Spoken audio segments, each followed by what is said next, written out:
လူအများကြောက်နေကြတဲ့အသိရောင်အတဝါယောဂအကြောင်းသိကောင်းစရာ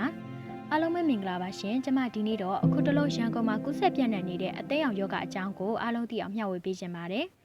အသိရောင်အတဝါယောဂမှာ A ပိုး B ပိုး C ပိုး D ပိုးနဲ့ E ပိုးဆိုပြီးရှိပါတယ် B ပိုးနဲ့ C ပိုးကတော့ခန္ဓာကိုယ်ကနေထွက်တဲ့ body fluid ကနေတဆင့်ကူးစက်နိုင်ပြီး A ပိုးနဲ့ E ပိုးကတော့ယောဂရှိနေတဲ့လူရဲ့အညစ်အကြေးတွေကနေမသက်ရှင်းတဲ့ရင်သားစာတွေရေတွေကနေတဆင့်ကူးစက်နိုင်ပါတယ်အခုတလုံးမှာတော့အသိရောင်အတဝါ A virus နဲ့ E virus ကူးစက်ပြန့်ပွားနေတာကိုတွေ့မြင်ရပါတယ်။ဒီယောဂကအသက်အရွယ်မရွေးမည်သူမဆိုဖြစ်နိုင်ပါတယ်။ A ဘိုးကကလေးငယ်တွေမှာအဖြစ်များပြီး E ဘိုးကတော့အသက်15နှစ်ကနေ40အတွင်းအဖြစ်များပါတယ်။ A ဘိုးက E ဘိုးထက်ပိုပြီးကူးစက်နှုန်းပိုမြန်ဆန်ပါတယ်။ဒါပေမဲ့လို့ A နဲ့ E ဘိုးကအသက်ရောင်ယောဂအကြီးစားတွေဥပမာပြောရရင်အသက်ကင်ဆာလိုမျိုးအသက်ယောဂအဆင့်ထိတော့မဖြစ်နိုင်တာမို့လို့ကိုကအသက်ရောင်အတဝါ A နဲ့ E ဖြစ်နေတာဆိုရင်အရင်ကြီးစိုးရင်စရာတော့မလိုပါဘူး။ A virus နဲ့ E virus ကိုဘယ်လိုကူးစက်နိုင်လဲဆိုရင်မသက်ရှင်းတဲ့လမ်းဘေးမှာရောင်းတဲ့အစားအစာတွေစားမိတဲ့အခါ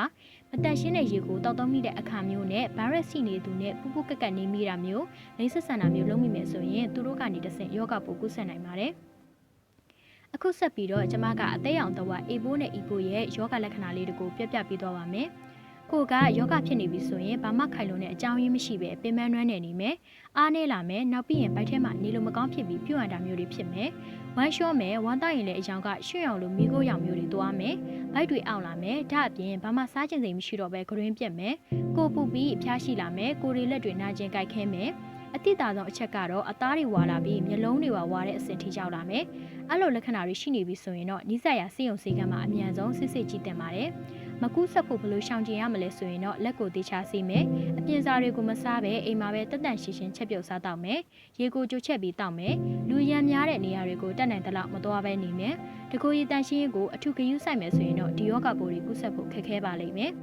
အကယ်၍ကိုကယောဂပိုးရှိနေပြီဆိုရင်လည်းအရန်ကြောက်စရာအားငယ်စရာမလိုပါဘူးနော်ယောဂဖြစ်နေခြင်းအတွင်းအရက်တောက်တာကိုရှောင်ပြီးလေးဆက်ဆက်တာကိုရှောင်မယ်စိုးသေးတွေပါတဲ့အချိုရည်တွေကိုရှောင်မယ်ဆရာဝန်ပေးတဲ့ဆေးတွေကိုတေချာတောက်သိမ်းပြီးလမ်းညွှန်ချက်တွေအတိုင်းနေထိုင်မယ်ဆိုရင်တေချာပေါက်ပြန်ပြီးတက်တာလာနိုင်ပါတယ်လို့အားပေးချင်ပါတယ်နော်ကဲခုလောက်ဆိုရင်တော့အသက်ရောင်တဝါ A ပိုး E ပိုးဖြစ်ရတဲ့အကြောင်းရင်းနဲ့ဆောင်းရံရှောင်းရံလေးတွေကိုအကြံပြနားလည်သွားကြမယ်လို့ထင်ပါတယ်နောက်ထပ်လည်းကျန်းမာရေးနဲ့ပတ်သက်တဲ့ဗဟုသုတတွေကိုမျှဝေပေးသွားမှာမို့လို့စောင့်ကြည့်ကြပါအောင်ရှင်ကျမတို့ရဲ့လေဒီကိုမီဒီယာ group ကနေတင်ဆက်ပေးမယ့်အခြားသောအကြောင်းအရာများကိုကြည့်ရှုနားဆင်လိုပါကလည်း YouTube search bar ကနေပုံမှာပြထားတဲ့အတိုင်းရိုက်ရှာပြီးတော့ဝင်ရောက်ကြည့်ရှုနားဆင်နိုင်ပါတယ်ရှင်။